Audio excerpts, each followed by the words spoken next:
2 മാസത്തെ മധ്യവേനൽ അവധിക്കാലത്തിന് വിരാമമിട്ട് സംസ്ഥാനത്തെ വിദ്യാലയങ്ങൾ ഇന്ന് വീണ്ടും സജീവമായി. പുതുപുത്തൻ കുടയും കുപ്പായവും ബാഗുമായി അറിവിന്റെ ആദ്യാക്ഷരം കുറിക്കാൻ കുരുന്നുകളും വിദ്യാലയങ്ങളിലേക്ക് എത്തിച്ചേർന്നതോടെ പ്രവേശനോത്സവ നഗരികൾ ആവേശത്തിലായി. പയ്യന്നൂർ ഉപജില്ലാതല സ്കൂൾ പ്രവേശനോത്സവം തായ്നേരി SABTM ഹയർ സെക്കൻഡറി സ്കൂളിൽ വിപുലമായ പരിപാടികളോടെ നടന്നു. പാഠം 1 പുതുയുഗ വിദ്യാലയം എന്ന സന്ദേശമുയർത്തിയാണ് ഇത്തവണത്തെ പ്രവേശനോത്സവം സംഘടിപ്പിച്ചത്. ബഹുമാനപ്പെട്ട പയ്യന്നൂർ MLA ശ്രീ വി കുഞ്ഞികൃഷ്ണൻ അവർ ഉദ്ഘാടനം ചെയ്യുന്നു.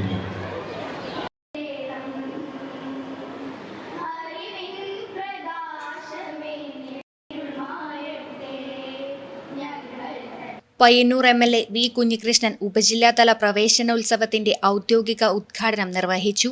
പ്രവേശനം നേടുന്ന കുട്ടികളുടെ അവസ്ഥ ഒറ്റവാചകത്തിലാണെങ്കിലും അധ്യക്ഷൻ ഇവിടെ സൂചിപ്പിച്ചിട്ടുണ്ട്. ഇന്ന് അതിലെല്ലാം മാറ്റം വന്നിട്ടുണ്ട്. പഴയ കാലത്ത് പുതുതായി ഒരന്തരീക്ഷത്തിലേക്ക് മാറി വരുന്നവരാണ് 1-ാം ക്ലാസ്സിലെത്തുന്ന കുട്ടികൾ. കേരളത്തിൽ അംഗൻവാടികൾ ആരംഭിച്ചതോടുകൂടി അതിലൊരു മാറ്റം വരികയും ചെറുപ്രായത്തിൽ തന്നെ കുട്ടികൾക്ക് കൂട്ടായി ഇടപഴകാനുള്ള ഒരവസരം സംജാതമാവുകയും ചെയ്തിട്ടുണ്ട്.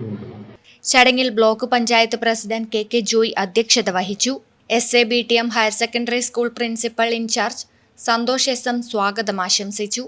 പയ്യന്നൂർ നഗരസഭ വാർഡ് കൗൺസിലർമാരായ Vaisakh C, Farsana MS, AEO Sangeetha KKP, school HM Muhammad Rafeeq KP, Vinod Kumar MV, DIET faculty Rakesh K, school manager Abdul Muthaleeb, PTA president Jalal Kankol, mother PTA president Bindu തുടങ്ങിയവരും വിവിധ അധ്യാപക സംഘടനാ പ്രതിനിധികളും ചടങ്ങിൽ സന്നിഹിതരായി. ഔദ്യോഗിക ചടങ്ങുകൾക്ക് ശേഷം പുതിയതായി സ്കൂളിലേക്ക് എത്തിയ കുരുന്നുകളെ വരവേൽക്കുന്നതിനായി ഉല്ലാസ പൂങ്കാറ്റി എന്ന പേരിൽ പ്രത്യേക കലാപരിപാടികൾ അരങ്ങേറി. അധ്യാപകനും നാടൻപാട്ട് കലാകാരനുമായ ജിത്തു കൊടക്കാട് അവതരിപ്പിച്ച പരിപാടി കുട്ടികൾക്ക് വേറിട്ട ദൃശ്യവിരുന്നായി മാറി. മധുര പലഹാരങ്ങളും സമ്മാനങ്ങളും നൽകിയാണ് അധ്യാപകരും മുതിർന്ന വിദ്യാർത്ഥികളും ചേർന്ന് പുതിയ കൂട്ടുകാരെ ക്യാമ്പസിലേക്ക് സ്വീകരിച്ചത്. Network news, Payyanur.